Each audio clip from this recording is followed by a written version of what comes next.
Hello everybody. Euathlus here coming at you on Monday. I got a few molts that I wanted to show everybody. One was kind of a shock actually, but I'm still shaky here, so bear with me. This is the Euathlus species red female. This one I've had out of the enclosure for a while. I just wanted to show you, what the spermathecae can somewhat look like, even though it's not a very clear picture. And again, this is the styrofoam with the light underneath. Now, I'm going to pause you, and then I'm going to shut the light off, and then I'm going to put the light on the camera, and I'm going to show you how much more difficult it is to see it without backlighting. Okay, so here's the same molt with the same zoom, and you can see, you can pretty much guess that that's a female, if I could keep myself steady here.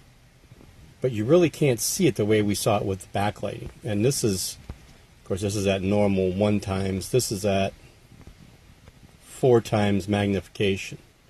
Now again, you can see it. I can see it with my plain eye, but you can't see it as well as you can with the light in the back. The light in the back is a pretty much telltale.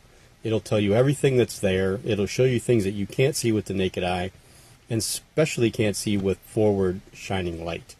We get so many pictures on tarantula keepers with a molt and a picture taken from, at a weird angle like this, and you really can't tell, and people are guessing, and you got a 50% chance of guessing right. But I really wish people would stop guessing and, say, hey, we need a little clearer picture.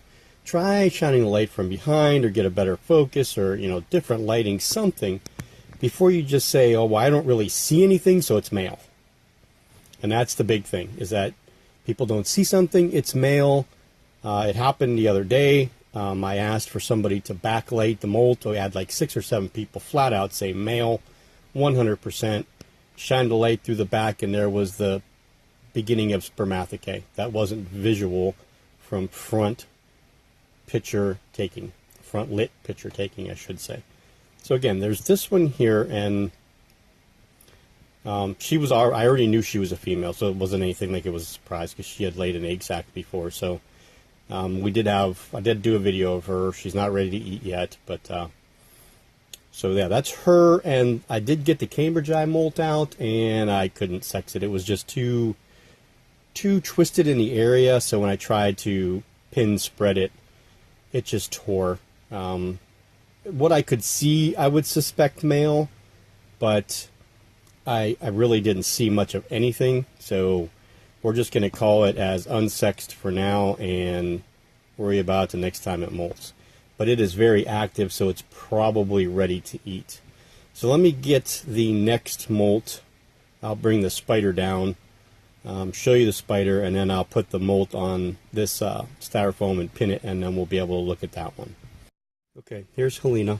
This is the Cyriocosmus bertae / aurea. All freshly molted a couple days ago, looking good. Molt's right there. We're going to get that out. Hopefully, within the next few weeks, we'll be able to get that male back in there with her. I really got to do due diligence with that male. I need to move him into something smaller. I just have not found the time. I probably could try and do it tonight. Something like a deli cup for him would be perfectly fine, because he is rather small. So I'm going to go ahead and yank the molt out from her. She's a good looking spider, isn't she? Yank the molt out from her and put it on the pad, and then we'll pin that one, and then we'll be able to see what the spermathecae looks like for her. Okay, so I didn't do a very good job of centering this one on the light.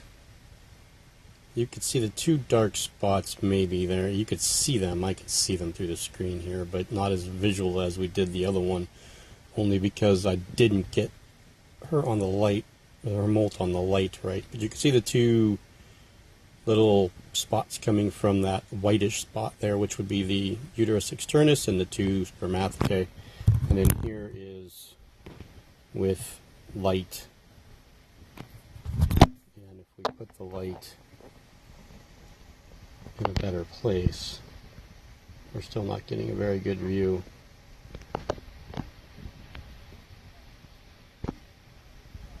There they are right there. Kind of dark, but okay, so that's the Cyriocosmus bertae female, and we have one more. This one was the kind of a shock to me. I wasn't even thinking this spider was going to molt, so we'll take a look at her. She's also a confirmed female. Okay, so here is the Nhandu coloratovillosus. This is Aspen. I'd love to see her out so I know how big she is. I don't think she gained too much size, but it's hard to tell when she's inside there. I found this molt when I came home, so I didn't see it yesterday, so I'm assuming that she molted last night. And there is the molt. So we'll take that one out again and we'll pin it. I'm going to clean out her water dish real quick and fill it up, and then we'll put this one on the styrofoam, and so you can get a look at the spermathecae of this one. If she comes out, I will get some footage of her. Okay, so here is her molt. I haven't spread it apart yet. I will do that in a second, but here is her length. Prior to molt was just a shade under 5 inches, right around the 4 7/8 inch mark. So she's going to be over 5 inches, which is probably going to make her the biggest tarantula that I have. Matter of fact, I'm going to say she is going to be the biggest tarantula that I have. So we'll hopefully get a look at her. I'm sure she's probably in the 5.5 to 5 3/4 range, probably, with this molt. So let's get this spread out, and we'll take a look at it. Okay, so here we are all spread out in the dark under the light, and you can see the 2 spots right there. There's a better kind of view. So she's darkened, probably breedable, but I don't think she's quite there yet. I would say maybe another molt or 2, and you'll see that whole entire area there be much more darkened and thickened. That'll tell you when the female's sexually mature.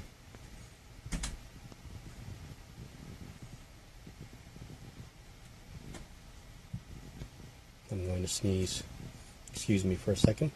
Okay, I sneezed. So there's the 3 females and unsexed Psalmopoeus cambridgei. So we had the Nhandu coloratovillosus, so the Brazilian black and white. We had the Euathlus species red, or the Chilean flame rump. And we had the Cyriocosmus bertae, the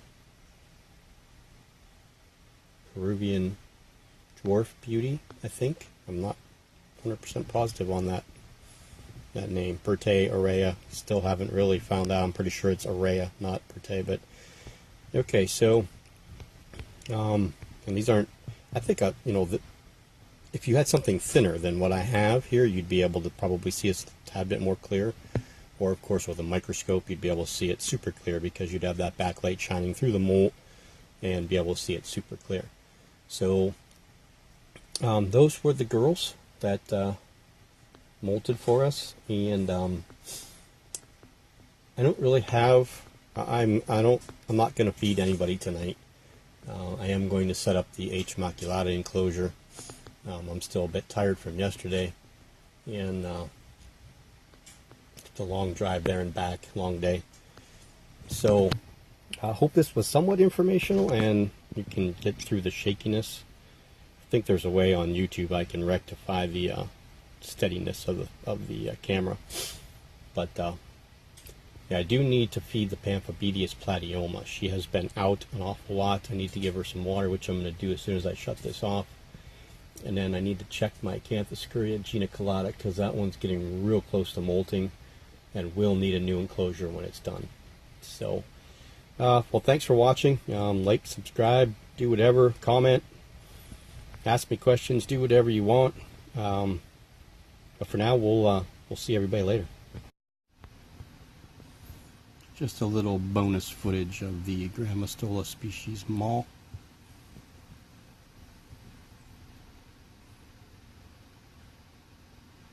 She's got a mealworm, or a Mario worm.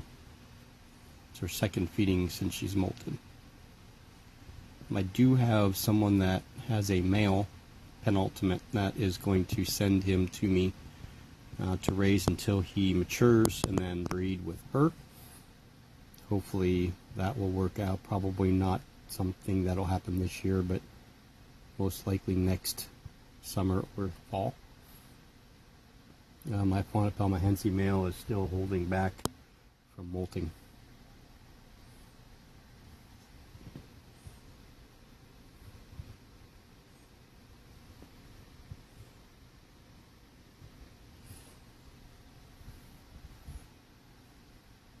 Yeah, she's not doing much of moving. She's a statue right now.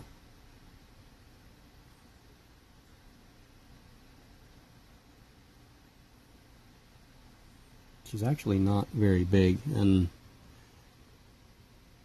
I may possibly move her into a smaller enclosure because they don't get much bigger than what she is. She's right around the 3 3/4 to 4 inch mark.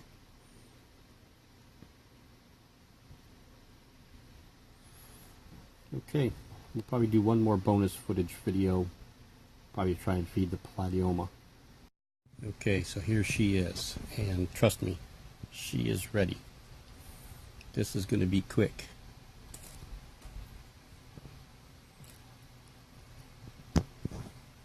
Not as quick and aggressive as I thought it would be.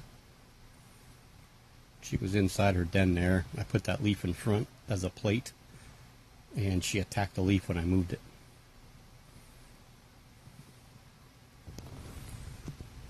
Psalmopoeus Platyoma. The Brazilian pink bloom, I think. Pink bloom, I know that. I'm not sure about the Brazilian part. Again, I'm not a common name connoisseur, so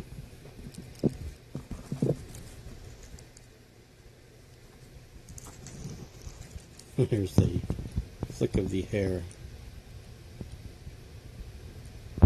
Okay, well, we're going to let her be. And again, thanks for watching. Okay, so we're going to try one more bonus feeding. This is the female Euathlus marinus, the vaunted OBT. And I'm already not liking where that worm is.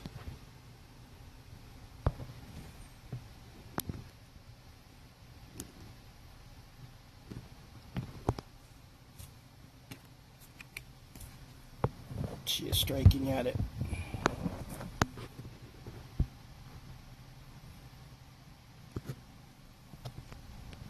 There's your I'm not happy behavior. I don't see it very often, to be honest with you, with my OBTs, but especially my other one, Chaos, is pretty gentle. Nhandu's a little bit more crazy, more, I guess I would say, more typical of an OBT. As you can see, the way that she was just flat out striking at the superworm. She usually sneak attacks. She usually comes from underneath the web and pulls it through.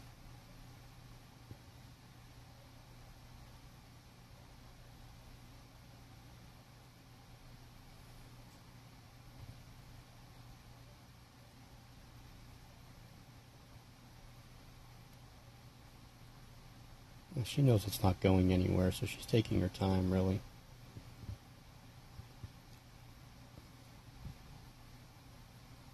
There we go.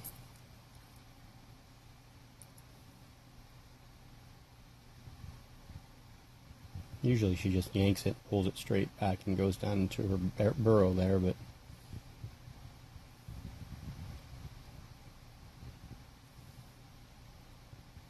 fascinating spiders, really, to be honest with you, these OBTs. I'd considered possibly breeding her at a later date because they're so easy to breed, but I just don't know. If I did something like that with them, what I would do would be to set our tent up outside. We have a 12-person tent, and then I would put the male and female together in an enclosure, or in her enclosure, out in the tent, so that if one of them bolted, it really couldn't go anywhere. I don't want to do a breeding of P. marinus in my house. Not here. It's just too small, and there's too many places for them to hide.